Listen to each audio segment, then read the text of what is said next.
மாண்புமிகு எதிர்க்கட்சி தலைவர். மாண்புமிகு பேரவைத் தலைவர் அவர்களே, கர்நாடக மாநிலத்தில் ஹானூர் அருகே Anthonysamy, John rose Peter, Kumar ஆகிய 3 தமிழர்கள் அந்த மாநில வனத்துறையால் கடந்த 15ஆம் தேதி அதிகாலையில் படுகொலை செய்யப்பட்டிருக்காங்க, சுட்டு கொல்லப்பட்டிருக்காங்க. ஏற்கனவே இந்த அவையினுடைய கவனத்திற்கு இதை எடுத்து வந்திருக்கிறோம். இன்றைக்கு சுட்டு கொல்லப்பட்ட அந்த 3 தமிழர்களுடைய போஸ்ட்மார்ட்டம் ரிப்போர்ட் இன்னைக்கு வெளிவந்திருக்கு. அதில் 3 பேருமே சித்திரவதை செய்யப்பட்டு மிக அருகில் நிற்க வைக்கப்பட்டு சுட்டு கொல்லப்பட்டிருக்காங்கன்னு இந்த செய்திகள் போஸ்ட்மார்ட்டம் ரிப்போர்ட் மூலமாக தெரிய வந்திருக்கு. 3 பேருக்குமே உடல் முழுக்க படுகாயங்கள் இருந்திருக்கு, விலா எறும்பு முறிக்கப்பட்டு இருக்கு அப்படின்னு போஸ்ட்மார்ட்டம் ரிப்போர்ட் தெளிவாக சொல்லுது. எனவே இது முழுக்க முழுக்க ஒரு படுகொலை.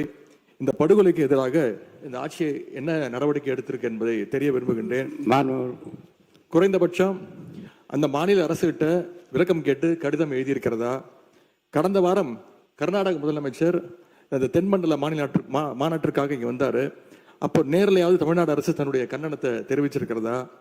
கர்நாடகா மாநில காவல்துறைக்கு பதிலாக ஒரு மேல்மட்ட நீதி விசாரணை செய்ய தமிழ்நாடு வலியுறுத்தணும்னு நான் ஏற்கனவே இந்த அவையில் குறிப்பிட்டிருக்கிறேன். அது சம்பந்தமா இந்த மாநில முதலமைச்சரோடு ஏதாவது அழுத்தம் கொடுக்கப்பட்டதா? இந்த பிரச்சனை நடந்த உடனே முதலமைச்சரோ அமைச்சர்கள் இருப்பவர்களோ கர்நாடகா போய் இறந்த தமிழர்களுடைய குடும்பத்திற்கு ஆறுதல் சொல்லியிருக்க வேண்டும்.